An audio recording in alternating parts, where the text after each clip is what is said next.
get set, where them hands, where them holes, where them throws, you know what I'm saying? And while they were here, they always wore a mask, wore a mask, wore a mask, wore a mask, wore a mask. Please humor me with this.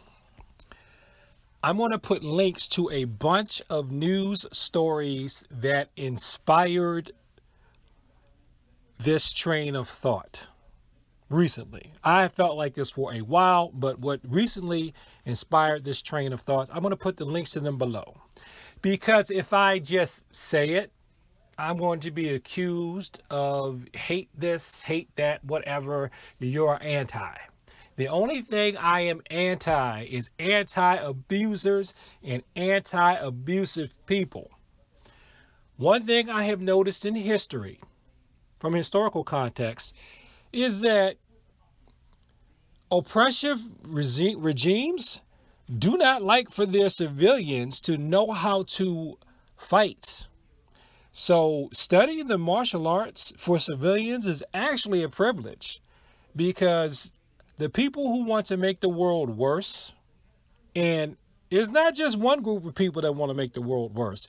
You can't just point at one section of the globe and say, that right there is where all of the people live who want to make the world worse. No, the people who want to make the world worse come in every class, color, creed, shade, fade, whatever classification, the nomenclature that you want to call it. They all have people who want to make the world worse. People who are abusers and abusive. People who want to make the world worse don't want civilians knowing how to fight or how to do martial arts, especially with the moral code. Because what will happen is that if you have self-control with being able to do violent movements, you have a sense of when you should and when you should not do violent movements that are based on right and wrong, not on convenience, not based on politics, just based on morals, then you're going to stand up to abusers. And abusers don't want you to stand up to them.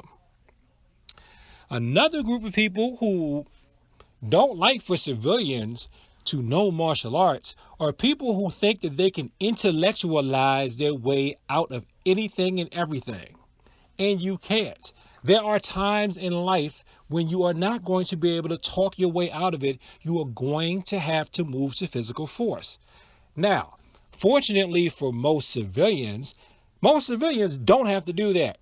De-escalation is still a good thing because most civilians can talk their way out of things and can resolve things without violence. But that's not an absolute. So, since that's not an absolute, it's good to know how to defend yourself. And it's also good to know how to defend yourself without having to necessarily grab a weapon. Because there are a lot of things that happen to civilians in forms of violent attacks that could actually be deterred, prevented, de-escalated without having to grab a weapon. And you can save lives that way. Okay? Now, that being said, yes, there are martial arts that revolve around weapons, and there's nothing wrong with that. There's nothing wrong with that. Okay? But isn't it nice to know that you could protect yourself or other people from harm without having to use a weapon?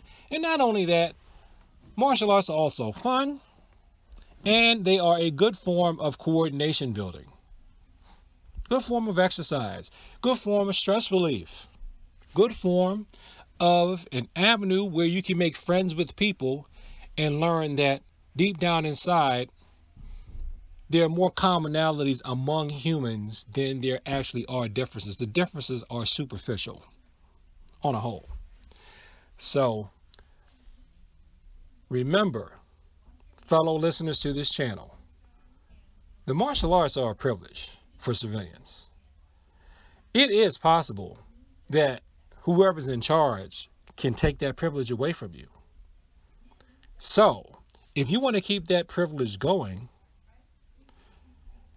enroll in a martial arts class, enroll your children in martial arts classes, and if you can't do that, support people who teach it, especially those that teach it full-time, but even some of us that choose to teach it part-time.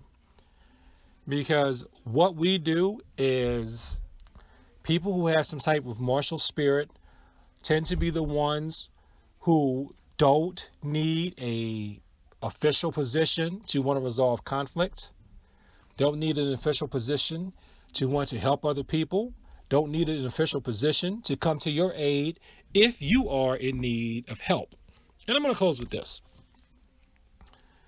The last in-person de-escalation of violence situation that I was in, and I'm being vague on purpose, names are being withheld to protect the guilty, as one guy went to college used to say.